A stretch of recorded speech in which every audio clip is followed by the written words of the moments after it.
అందరికీ నమస్కారం. తెలుగులో ప్రపంచం, ఇంగ్లీష్లో వరల్డ్ అంటారు. ఈ ప్రపంచంలో అందరికీ దేవుడు ఒక్కడే. ఇంగ్లీష్లో గాడ్, అతనే సృష్టికర్త.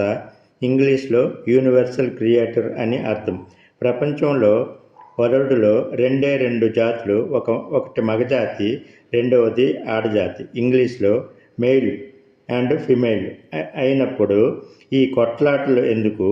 మనము తల్లి కడుపు నుంచి భూమి మీద పడేటప్పుడు ఒంటి మీద మొలతాడు కూడా ఉండదు, బట్టలు కూడా ఉండవు. ఎవరు కూడా అడిగిన మగ బిడ్డ పుట్టాడా, ఆడబిడ్డ పుట్టిందా అని అడుగుతారే తప్ప ధనవంతుడు పుట్టారా, పేదది పుట్టిందని ఎవరు అడగరు. ఈ రెండు జాతులు అని అర్థం. అలాంటప్పుడు ఈ కొట్లాటలు ఎందుకు, ఈ స్కాములు ఎందుకు, ఈ దౌర్జన్యాలు ఎందుకు, ఈ చచ్చిపోవడాలు ఎందుకు, ఈ చంపుకోవడాలు ఎందుకు?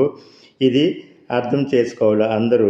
తర్వాత ఎలాగ బ్రతికాము అనేది ముఖ్యం కాదు, ఎలాగ చచ్చిపోతున్నామా అనేదే ముఖ్యం.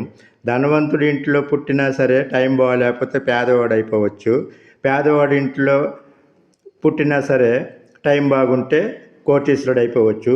ఇది అందరూ గమనించుకొని ఈ రకంగా అందరూ బాగుండాలి, అందులో మనం ఉండాలి అనే ఉద్దేశంతో అందరూ ఉండాలి తప్ప ఈ కొట్లాట్లు ఇవన్నీ అవసరమా?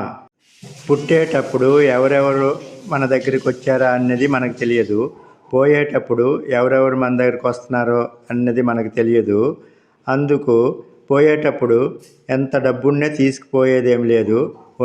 ఒంటి మీద మొలతాడు కూడా ఉంచరు, బట్టలు కూడా ఉంచరు, ఏది లేకుండా దహన సంస్కారం చేస్తారు. ఇది అందరూ గమనించుకోవాల్సిందిగా